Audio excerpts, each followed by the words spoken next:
Raw host Lauren White, and I am here with our Raw Fashion Designer of the Year, Alex London. How are you today? You know. Are you super nervous? About tomorrow, yeah. So, last week. How do you feel about being Fashion Designer of the Year? I don't believe it yet.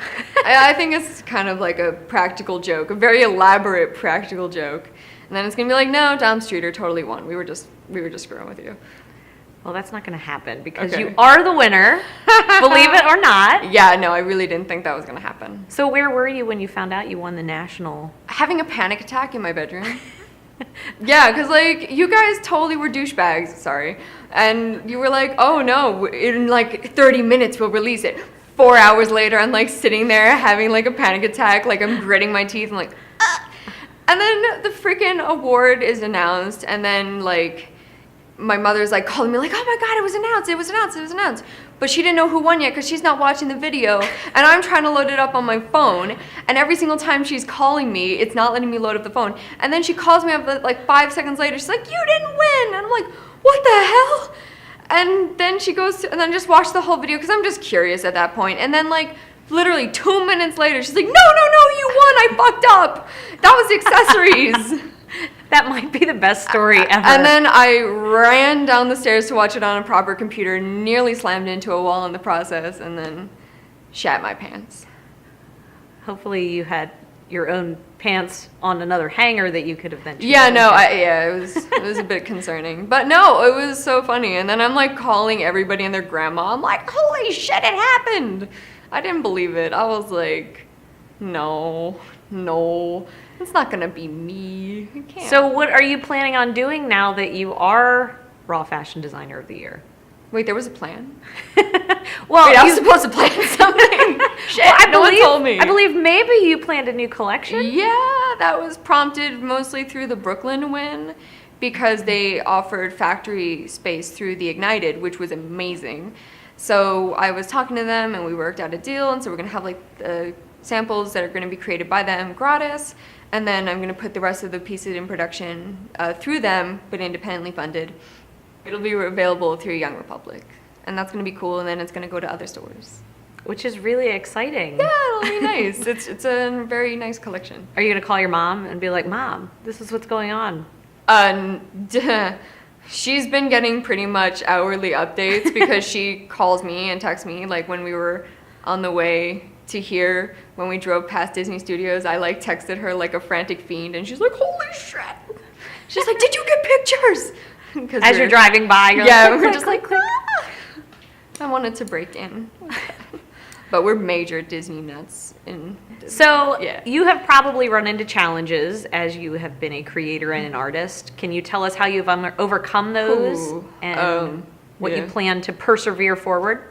Yeah, mostly legal and monetary challenges have been what's been going on. You like have designers out there, don't make my mistakes. Trademark everything, your name, your label, your brand, your logo, and don't just trademark them in the US because sneaky bastards will just re-trademark your trademark in other countries and then screw you and leave you for dead. So that's what happened to me. That's why it's Corvus+Crux now, and I used to just go by my name. But now it's this because a very sneaky person decided to say, because there is no copyright protection in fashion, I could look at your dress and say, I like your dress. I will make the exact same thing, and there's nothing that designer can do to stop me. So you obviously have gone through these issues, you've persevered. What would you recommend for budding designers other than trademarking and lawyers? No, I'm serious. Get yourself a really good legal team. Because if anything can be constituted as sculpture, do try to go for it because it will really save your ass in the end. And just lawyers. If you make something really avant-garde that's like a full thing that can stand on its own as a piece of sculpture, but you just happen to put it on your head, dude, go for it. Because if someone tries to rip you, you're safe, or at least you're safer than you would be, because it's so cutthroat. And we shouldn't have to have laws that say, oh, well, you can't reproduce this. You should just know maybe I shouldn't steal from other people. Maybe that's wrong, but you'd think. Honor among thieves. It's a good motto. It's the golden rule, right? You were taught that in kindergarten. Do unto others as you'd like them done to you. But a lot of people don't necessarily follow that. No, not really. So how do you see Fashion Designer of the Year with Raw propelling you to the next thing in your career, the next big thing? Ooh, I don't know. Time will kind of tell on that one. I can't predict the future. If I could, I'd be so rich. But like, if I could say it will do X, Y, and Z, then it will probably do X, Y, and Z, but I don't know where it's going to take me. Hopefully it'll take me to some good places. It's definitely taking me into production. It's definitely putting me in a store, so that's really good.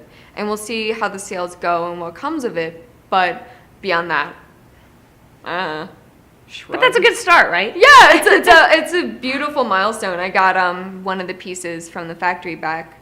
And like I was like holding this like plastic package from India, like going, it was the coolest. Your baby graduated. I know it did. It was so cool, and it was so simple and so perfect. Like they just knew, like the only thing that has to be done, like a little bit taken up in the shoulder and done. That is so rad to know that it's not just me sitting there like listening to audiobooks while sewing. Which nice. There's nothing wrong with that. No, I mean, I'm on my 10th round of silly audiobooks, mostly children's books. Because you're a Disney fan. Well, actually, no, it's mostly Harry Potter, Coraline, stuff like that. I love that kind of stuff. I love the whimsy. Do you find that inspires your designs at all? In the weirdest ways, yes and absolutely not. But like, I don't know, I love texture and stuff like that. So like when I watch movies like The Dark Crystal, all I can do is look at like the scientist's back where it's all that skeletal mound and go, but you know, it to a point. For my couture, definitely like 100%. But for ready to wear, there's not so much. No, that's mostly inspired by like paintings and just general shapes.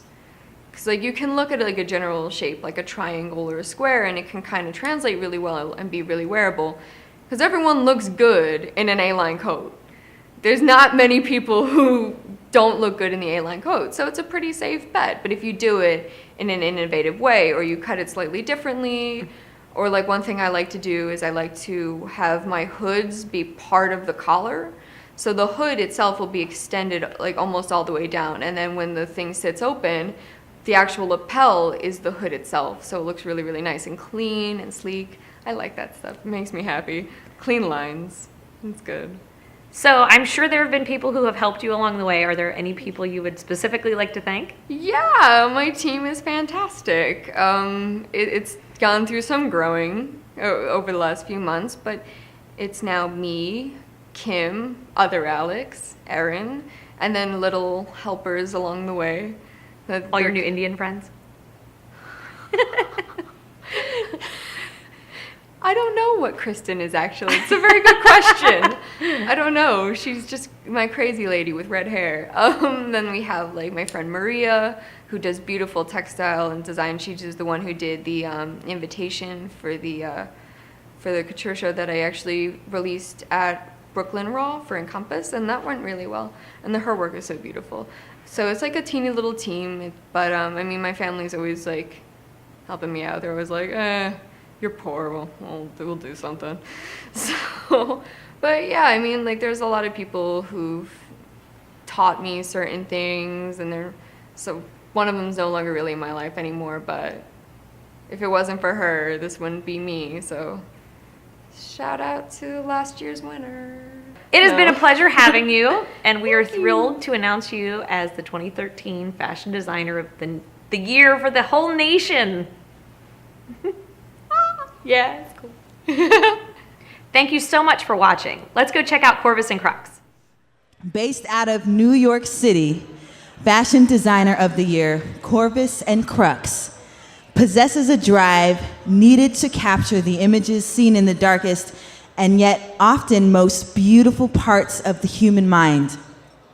The pieces are the product of a renewal in life and in art, with the mark of collections that evoke the dark, dramatic, and ethereal.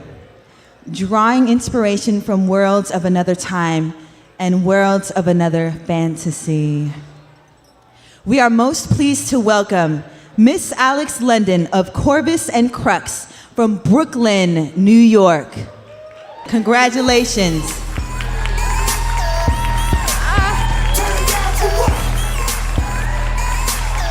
Wow. Okay, I honestly wasn't expecting there would be an actual thing. That's really cool. I'm gonna put this on my mantle. That's awesome. Okay, so I guess first off I'm gonna say, really, thank you, Raw. This was pretty cool. I mean, I really did not expect to win this. You ask anybody, and I was having a panic attack the day of, so yeah. I mean, there were so many other amazing designers. I know I was personally scoping everybody out, saying, oh, they're all so cool, how could the hell I win? But then, apparently I did. I think they made a mistake personally, but I'm not gonna ask for a recount. So yeah, I mean, you have no idea how much this means, because I am always the underdog, and this year has just been horrible. So this is a really cool way to end the year, and then a really awesome way to start the new one. So I can't tell you how excited I am for everything that's coming up. The line is going into production, we'll be in stores soon. Yeah! Ah, shucks. Fuck. Oh, probably not allowed to curse, but oops.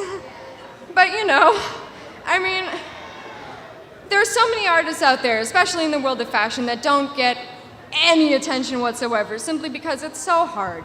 There's so many people out there, and you have all the Tommy Hilfigers and the Chanels, and they just have such a stranglehold on the market. And it is really, really cool that Raw just promotes those individuals that don't really have the agency or the press corps or anything, and that we just do it ourselves in our studio, and it's really just us. So this is awesome. Thank you so much, Raw. This has been so cool.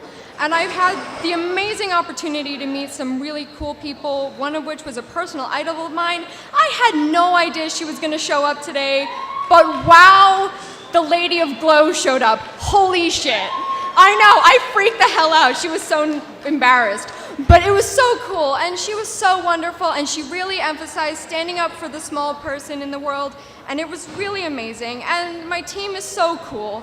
I have the other Alex, there's two of us in the studio now. There's Kim, there's Lise, my parents who are so awesome for constantly giving me money when I beg them, and I'm telling them, I maxed out my credit card again and I really need this leather. So thank you, everyone. You've made this so awesome and well worth the fucking 7-hour flight, because that was awful.